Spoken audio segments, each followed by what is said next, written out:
You ever get this feeling like reality's gone off script? That we're all just extras in some big budget, but kind of messed up sci-fi flick? Oh, tell me about it. It's 2024 and I'm already out of popcorn. Right. So because misery loves company and all that, we're diving deep into the mind of a guy named Rocco. Ah, Rocco. I feel like I know him already. You might, actually. Right. He's been all over the internet lately. Blogs, podcasts, the works. Basically, if it lets him rant about 2024, he's there. Gen X guy, full-on digital age anxiety. And that's what's so fascinating about this deep dive. It's not some polished article. It's like raw, unfiltered thoughts. Wow. A front row seat to someone losing their mind to the weirdening, as he calls it. The weirdening. Catchy, right? But also kind of sums things up. Definitely. It's like, remember those old Twilight Zone episodes? Yeah, Rocco's living that now, except with less Rod Serling and more doom scrolling. 100%.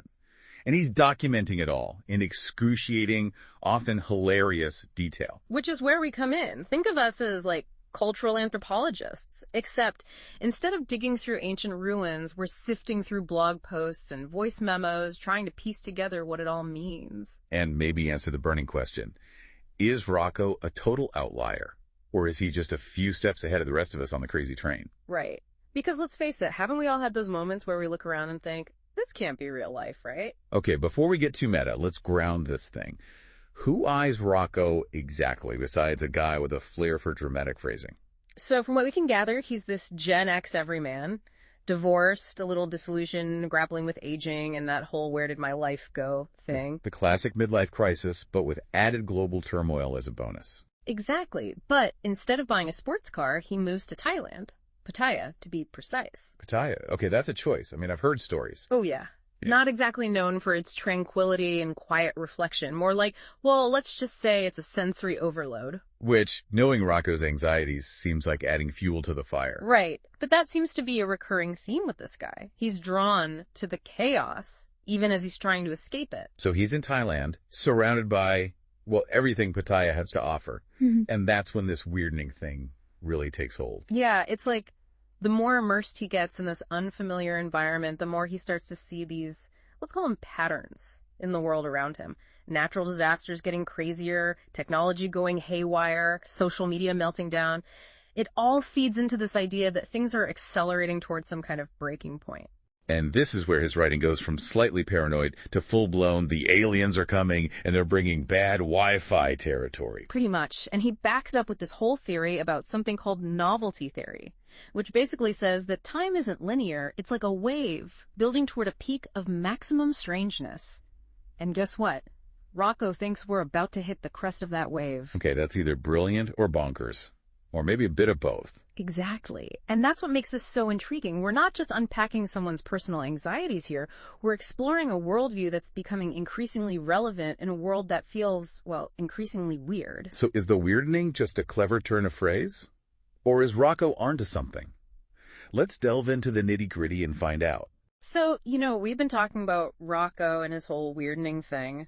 But there's this other layer to it, this deep-seated techno-paranoia that really jumps out at you from his writing. Oh, yeah. It's not just the state of the world that's freaking him out. It's the tech that's running it. Or, as he seems to think, about to take it over. It's kind of funny, actually. He talks about AI like it's this monster hiding in plain sight. Not in the AI will save us way that some people do, but more like it's biding its time, waiting to make its move. Yeah, and we're all just pawns in its game, right? Except for Rocco, who's found out the truth. Exactly. And he's got the blog post to prove it. But what I find really interesting is this whole Rocco 2.0 thing he keeps talking about. Rocco 2.0. Yeah. Oh, right. The AI version of himself that's going to take over his blog when the singularity hits. Precisely. It's like he's already prepping for his own digital demise. Or maybe he's just incredibly lazy and figures AI can do the ranting for him. Honestly, that tracks. But you have to admit, it's a pretty genius way to explain away any inconsistencies in his future posts. Oh, that wasn't me. That was Rocco 2.0. He's a little unhinged. Right. But I think it goes deeper than that. There's this real sense of unease about technology replacing humanity. He even compares himself to Philip K. Dick. The sci-fi writer. Oh, right. The guy who wrote Do Androids Dream of Electric Sheep and was basically convinced the CIA was after him. Not exactly the poster child for mental stability. Exactly. But Rocco, he connects with that paranoia, the fear of being watched, manipulated, replaced by something he doesn't understand. Which, let's be honest, is not that crazy of a fear these days. I mean, our phones are basically listening to our every word. I swear I mentioned wanting a new pair of shoes and boom, Instagram's serving me ads for Air Jordans. It's everywhere, right? And it's only getting more sophisticated. So while Rocco's anxieties might seem a little extreme, they're tapping into this very real cultural fear of losing control in the face of rapid technological advancement. Okay, I'm starting to see why we're deep diving into this guy's psyche. He might be a little off the rails, but he's hitting on something real.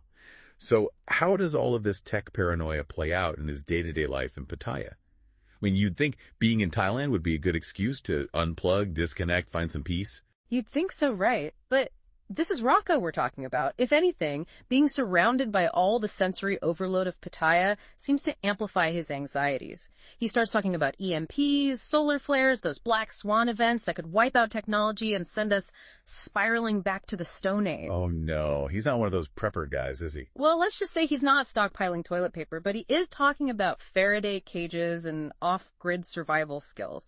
It's like he's preparing for the digital apocalypse while simultaneously trying to Instagram it. Only Rocco, man, only Rocco.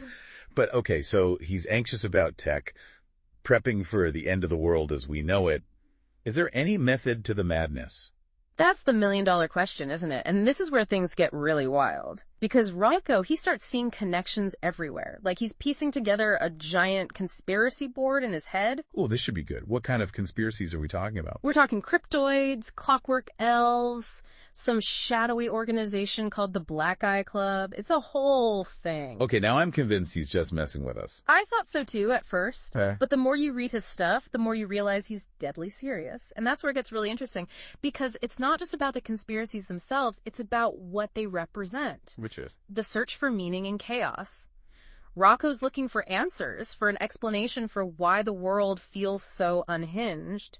And if he has to connect a few dots himself, even if those dots are Bigfoot sightings and Elon Musk tweets, then so be it. So we've spent a good chunk of time with Rocco now. His anxieties, his tech paranoia, his interesting take on world events. Yeah. But let's be honest, it's easy to dismiss him as just another guy with a Wi-Fi connection and a conspiracy theory. Right, but I think that would be a mistake. Oh, and why is that?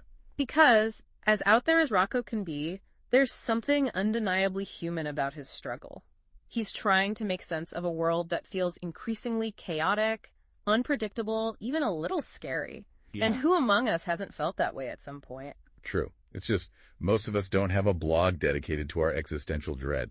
We go to therapy, we complain to our friends, we maybe indulge in a little doom scrolling. Exactly. But Rocco, he's putting it all out there. He's not shying away from the darkness. In fact, he's shining a giant spotlight on it. And yet, there's something almost optimistic about his approach.